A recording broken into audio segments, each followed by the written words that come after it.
Baik, kami dari kelompok 1 akan mempresentasikan tentang integrasi ekonomi regional di daerah Asia.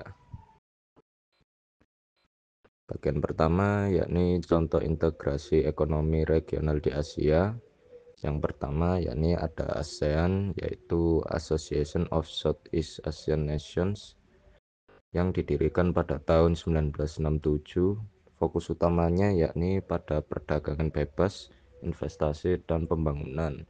Yang kedua ada SAARC, atau singkatan dari South Asian Association for Regional Cooperation, yang melibatkan negara-negara di Asia Selatan. Fokus utamanya yakni pada pengentasan kemiskinan dan kerjasama ekonomi.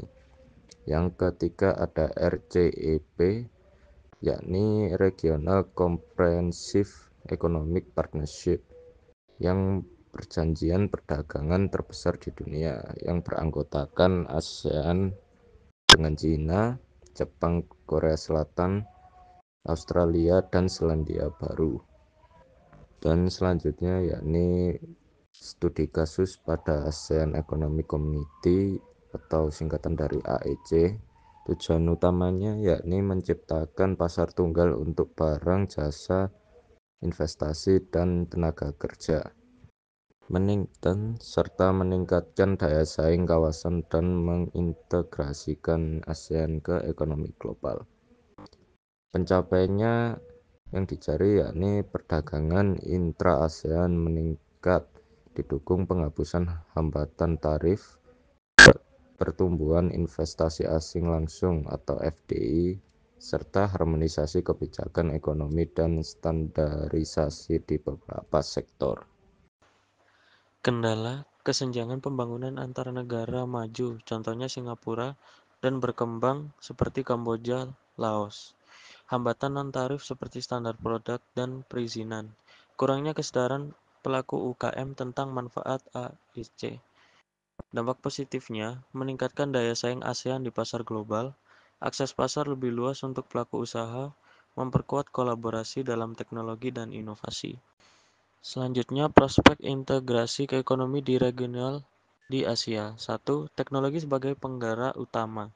Digitalisasi, fintech, dan platform e-commerce lintas negara memperkuat kolaborasi. Teknologi baru seperti AI, IoT membuka peluang dalam perdagangan dan logistik.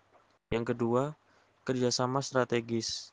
Yang pertama itu energi, pembangunan infrastruktur energi terbarukan dan interkoneksi listrik.